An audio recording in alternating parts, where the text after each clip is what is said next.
ಮತ್ತೆ ಅಂತ ಪರಿಸ್ಥಿತಿಯಲ್ಲಿ ನೀನು ನಿಭಾಯಿಸಿಕೊಂಡು ಇರ್ತಕ್ಕಂಥ ನೀನು ಯಾವ ಯಾವ ಕ್ಯಾಪಿಟಲ್ ಇದೆಯೋ ಅದನ್ನು ಕಳಿದೇನೆ ಅದನ್ನು ಉದ್ಧಾರ ಆದರೂ ಮಾಡು, ಹಾಗಾದ್ರೆ ಉಳಿಸ್ಕೊಳ್ಬೇಕಾಗಿರೋ ಒಂದು ಚಾಲೆಂಜ್ ಇದೆಯಲ್ವಾ, ಅದೇನಂತಾರೆ ಅಂತೆ, ಅದು ತಪಸ್ಸು. ಒಳ್ಳೆ ಅಡಿಗೆ ಮಾಡಬೇಕು, ಒಂದು ತಪಸ್ಸು. ಶ್ರವಣ ಮಾಡಬೇಕು, ಒಳ್ಳೆ ತಪಸ್ಸು. ಶ್ರವಣ ಮಾಡೋದು ತಪಸ್ಸನ್ನು ಅನ್ಕೊಳ್ಬೇಡಿ. ಶ್ರವಣ ಮಾಡೋದು ಒಂದು ತಪಸ್ಸು.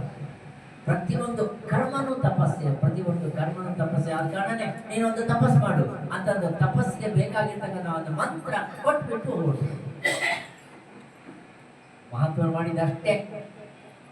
ಎಲ್ಲಿ ಯಾವ ಬೀಜ ಹಾಕ್ಬೇಕು ಆ ಬೀಜ ಹಾಕಿದ್ರು ಬಿಟ್ರು. ಆ ಅಗ್ನಿ ಶರ್ಮ ಆ ಮಂತ್ರವನ್ನು ಜಪ ಮಾಡ್ತಾ ಮಾಡ್ತಾ ಮಾಡ್ತಾ ಮಾಡ್ತಾ ಮಾಡ್ತಾ ಅನುಷ್ಠಾನ ಮಾಡ್ತಾ ಎಷ್ಟು ವರ್ಷ ಮಾಡ್ದ? 13 ವರ್ಷ ಮಾಡ್ದ. ಎಲ್ಲಿ ಕೂತ್ಕೊಂಡಿದ್ದ ಅಲ್ಲೇ ಅವನ ಸುತ್ತು ಅವನ ಹುತ್ತ ಬೆಳೀತು. ಆ ಹುತ್ತ ಬೆಳೆದು ಬೆಳೆದು ಆ ಹುತ್ತದಿಂದ ಒಂದು ಸ್ವರ, ಒಂದು ಶಬ್ದ ಹೊರಗೆ ಬರ್ತಾ ಇದೆ, ರಾಮ್ ರಾಮ್ ರಾಮ್ ರಾಮ್ ರಾಮ್ ರಾಮ್. ಮತ್ತೆ ಆ ಸಪ್ತ ಋಷಿಗಳು ಹಿಂದೆ ಬರುವಾಗ ಈ ಶಬ್ದವನ್ನು ಕೇಳಿ ಅರೆ ಇನ್ನಾಗಿದ್ದಾನೆ ಅವನು. ಅವಾಗ ಮತ್ತೆ ವಾಲ್ಮೀಕಿ ತಮಸಾ ನದಿ ಅನ್ನೋದು ಗಂಗಾ ನದಿ ತೀರದ ಹತ್ತಿರ ಇದೆ, ಕಾಶಿಗೆ ಹತ್ತಿರ ಇದೆ. ಅಲ್ಲಿ ಹೋಗ್ತಾನೆ ವಾಲ್ಮೀಕಿ.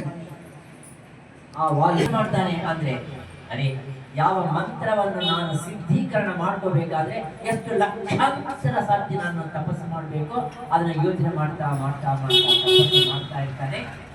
ಅವರ ಹತ್ರಕ್ಕೆ ನಾರದ ಬರ್ತಾನೆ.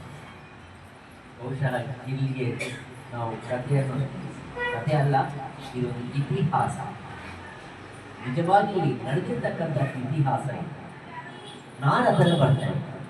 ನಮ್ಮ ತಪಸ್ಸು ನಿಜವಾಗಿ ಸಾಫಲ್ಯವಾದರೆ ಅದಕ್ಕೆ ಸಹಾಯಕವಾಗಿ ಬರತಕ್ಕಂಥ ಮಹರ್ಷಿಗಳು.